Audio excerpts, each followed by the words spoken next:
ಜೈ ಹಿಂದ್ ಎಲ್ಲರಿಗೂ. ಆಕಾಶದಲ್ಲಿ ಹಾರಾಡುವಂತ ಒಂದು ಏನು ಕಾಗೆ ಇರ್ತದಲ್ಲ, ಅದಕ್ಕೆ ಯಾವಾಗ ಆರಾಮ್ ಉಳಿಯಂಗಿಲ್ಲಲ್ಲ, ಆರಾಮ್ ಉಳಿಲಾರ್ದಾಗ ಅದು ನಿಧಾನವಾಗಿ ಹಾರ್ಕೊಂತ ಬಂದು ಇರಿಬುಗಳು ಇರ್ತಾವಲ್ಲ, ಇರಿಬುಗಳಿರುವಂತ ಜಾಗದಾಗ ಬಂದು ಅದು ಆರಾಮ್ ಸಿರಿ ಮಕ್ಕೊಂಡ್ಬಿಡ್ತೈತಿ. ಯಾಕಂದ್ರ ಇರಿಬುಗಳು ಏನ್ ಮಾಡ್ತಾವು, ಕಾಗೆ ಕಾಲಿನಿಂದ ಹತ್ಕೊಂತ ಬಂದು ಸಂಪೂರ್ಣವಾಗಿ ಕಾಗೆ ಶರೀರದಲ್ಲಿ ಇರಿಬುಗಳು ಕುತ್ಕೊಂಡ್ಬಿಡ್ತಾವ. ಅದರಿಂದ ಏನ್ ಆಕತಿ, ಏನ್ ಲಾಭ ಆಕತಿ ಅಂದ್ರ, ಇರಿಬಿ ಒಳಗ ಒಂದು ವಿಶೇಷವಾದಂತ ಒಂದು ಕೆಮಿಕಲ್ ಇರ್ತದ. ಆ ಕೆಮಿಕಲ್ ಏನಂದ್ರ ಅದ್ರ ಹೆಸರೇ ಫಾರ್ಮಿಕ್ ಆಸಿಡ್ ಅಂತ. ಫಾರ್ಮಿಕ್ ಆಸಿಡ್ ನೀವು ಕೇಳಿರ್ಬಹುದು ಸ್ಕೂಲ್ ನಲ್ಲಿ ಅಥವಾ ಕಾಲೇಜ್ ನಲ್ಲಿ. ಇದನ್ನ ಔಷಧಿಗಳಲ್ಲಿ ಕೂಡ ಬಳಸ್ತಾರ.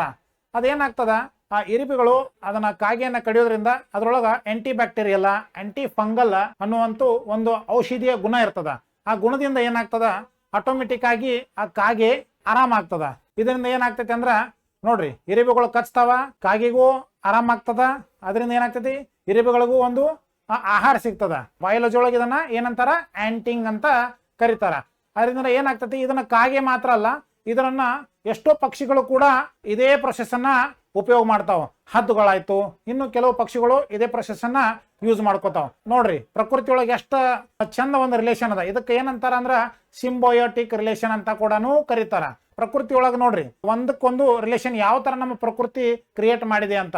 ಒಂದು ನ್ಯಾಚುರೋಪತಿ ಡಾಕ್ಟರ್ ಕೆಲಸವನ್ನು ಕೂಡ ಇರೆಬೆಗಳು ಮಾಡ್ತವೆ. ಇದರಿಂದ ಒಂದು ಮಾತು ನೆನಪಿಟ್ಕೊಳ್ರಿ, ಪ್ರಕೃತಿಯಿಂದ ಆಗುವಂತ ಎಷ್ಟೋ ಸಮಸ್ಯೆಗಳಿಗೆ ಪ್ರಕೃತಿಯಿಂದಾನೇ ಸಮಾಧಾನ ಸಿಗ್ತದ.